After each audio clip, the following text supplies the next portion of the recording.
Welcome to SKM institute. नए सत्र के लिए इग्नू के सॉल्व असाइनमेंट अवेलेबल है।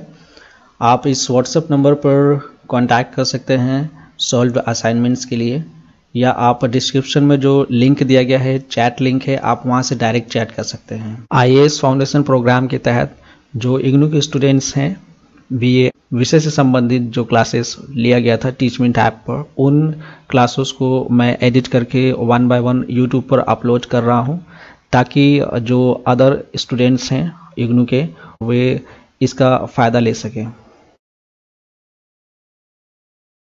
कुछ स्टूडेंट्स को पता ही नहीं होता कि UPSC IAS PCS क्या है। मुख्य रूप से यह परीक्षा आर्ट्स के विषयों पर आधारित है। उन्हें स्कूल और कॉलेज के समय में ही इस परीक्षा की तैयारी धीरे धीरे शुरू कर देनी चाहिए। मेरे ये ऑनलाइन कोर्सेस हैं जिसके रजिस्ट्रेशन ओपन हो चुके हैं नेक्स्ट बैच के लिए। पुरातत्व विज्ञान और मानव विज्ञान में क्या अंतर है? अभी मैंने बताया, जो पुरातत्व विज्ञान है वह पुरातत्व विज्ञान जो है उत्खनन पर जो प्राप्त होता है भौतिक अवशेष, उन सभी उनका जो स्टडी होता है, अध्ययन जो होता है, वो पुरातत्व विज्ञान कहलाता है। जबकि मानव विज्ञान जो है पुरातत्व विज्ञान का एक उपशाखा है, जिसमें मानव से संबंधित, ठीक है, उनकी सांस्कृतिक और आर्थिक पहलुओं पर स्टडी करते हैं। ठीक है, उनके जो एंसेस्टर्स वगैरह हो गए, उस पर जो अध्ययन किया जाता है उसे मानव विज्ञान कहते हैं। मैं दिखा देता हूँ, अभी मैंने ऊपर बताया था। ये जो पैराग्राफ आप देख रहे हैं, ठीक है, यही इसका आंसर है। इससे लेकिन अपने शब्दों में लिखना है, क्योंकि एक बार आप जब नोट्स बना रहे हैं तो इसे अपने शब्दों में लिखेंगे तो यही आप जो है एग्जामिनेशन हॉल में डिलीवर कर पाएंगे। ठीक, तो बेसिकली क्या है पुरातत्व शास्त्र? पुरातत्व शास्त्र भौतिक अवशेषों का अध्ययन है, जिसके सहारे हम प्राचीन और नवीन मानव अतीत का अध्ययन करते हैं। जबकि मानव विज्ञान जो है सभी मानवीय संस्कृतियों का अध्ययन है, और यह पुरातत्व शास्त्र का एक उप क्षेत्र है।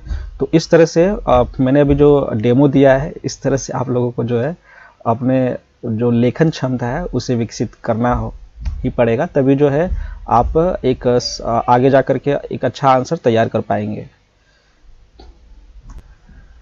इसके अलावा ये भी इम्पोर्टेंट है, अगर आप आंसर को लंबा करना चाहते हैं तो ये पूरा जो पैराग्राफ है यहाँ तक आप इसे नोट डाउन कर सकते हैं। ठीक है, इंक्लूड कर सकते हैं कि पुरातत्व शास्त्री जब किसी स्थल का उत्खनन करता है तब उसे यह सलाह दी जाती है कि वह मानव विज्ञानी के साथ कार्य करे। ठीक है, जो उसको मृतकों की जो मृतक जो प्राप्त होते हैं, जो मतलब अस्थि जो प्राप्त होती है, ठीक है, उसको डिकोड करके मृतकों की उम्र, लिंग और कद जैसी जनानकीय प्रकृति की सूचनाएं दे सके। ठीक है, तो ये फैक्ट जो है ये उसको जो है पुरातत्व शास्त्री को, ये मानव जो विज्ञानी होगा, यह फैक्ट उनको दे पाएगा स्टडी करके प्रॉपरली। ठीक है, तो पुरातत्व शास्त्र की तरह ही मानव विज्ञान में भी कई शोध के चरण होते हैं, और ये 2 चरण है। ठीक है, इसके नीचे और भी चरण है, 3 और चरण है। ठीक है, 5 चरण, तो ये आप इसमें लिख सकते हैं। ठीक है, तो बेसिकली इसे अपने शब्दों में लिखिएगा, जिस तरह से मैंने अभी थोड़ी देर पहले बताया। ठीक है, और ये मैंने अंडरलाइन भी किया जो इसमें जो मेन पॉइंट है। ठीक है, तो इसने ही इसको थोड़ा सा अपने शब्दों में डाल करके आप नोट्स बना सकते हैं। ये पर्टिकुलरली इसका आंसर होगा, जो कि अगर छोटा प्रश्न, मतलब अगर छोटे में आंसर देना है तो जो है कुछ लाइन में लिखना होता है, लेकिन अगर 150, 100, 200 शब्दों में लिखना है तो फिर आपको जो आंसर जो है वो अपने हिसाब से उसको लेंथी बनाना पड़ता है। ठीक है, नेक्स्ट क्वेश्चन है कि पुरातत्व विज्ञान की विभिन्न शाखाएं प्राच्य इतिहास को समझने में कैसे योगदान देती है। अब जैसे आपको पता है, जो प्राच्य इतिहास जो है वह अति प्राचीन इतिहास है, जिसका कोई लिखित रूप से हमारे पास कोई साक्ष्य मौजूद नहीं है। ठीक है, और पुरातत्व विज्ञान के बारे में भी आप लोग अच्छी तरह जानते हैं।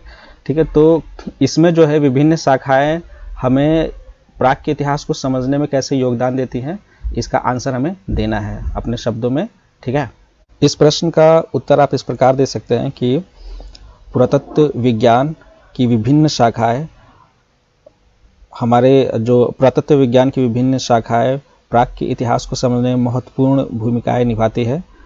पुरातत्व विज्ञान की जो एक महत्वपूर्ण शाखा है मानव विज्ञान, ठीक है, इसमें जो है क्योंकि मानव जो है किसी भी इतिहास का जो है केंद्र बिंदु होता है, तो मानव इतिहास को समझने के लिए प्राच्य इतिहास को समझने के लिए मानव इतिहास को समझना आवश्यक होता है।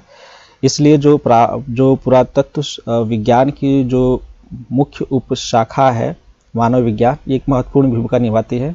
इसमें भी 4 उप विभाग है, जैसे कि जैविक मानव विज्ञान, प्रागैतिहासिक मानव विज्ञान, भाषाई मानव विज्ञान और नृजातीय विज्ञान, जिसे सांस्कृतिक मानव विज्ञान कहते हैं, महत्वपूर्ण भूमिका निभाते हैं में प्राच्य इतिहास के बारे में महत्वपूर्ण जानकारियां एकत्रित करने के लिए, ठीक है। इसमें आप जो है अब इस तरह से 1 बाय 1 अगर इसको प्रश्न को आंसर को जो है लंबा बनाना है, तो इसमें से भी आप जो है जैविक मानव विज्ञान, फिर इसके बाद जो है सांस्कृतिक मानव विज्ञान, कुछ पॉइंट्स जो है इसमें इंक्लूड कर सकते हैं, ठीक है। तो ये इजीली ये प्रश्न का उत्तर हो गया। और भाषाई मानव विज्ञान का भी ये पॉइंट जो है आप इसे अपने नोट्स में बना सकते हैं।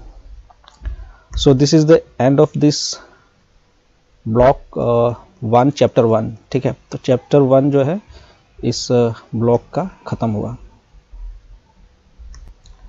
और जो नोट्स बना करके इसके व्हाट्सएप पे सेंड कर दीजिएगा, जो प्रॉपर जो है जो भी प्रश्न है, ये आपका होमवर्क है आज के लिए।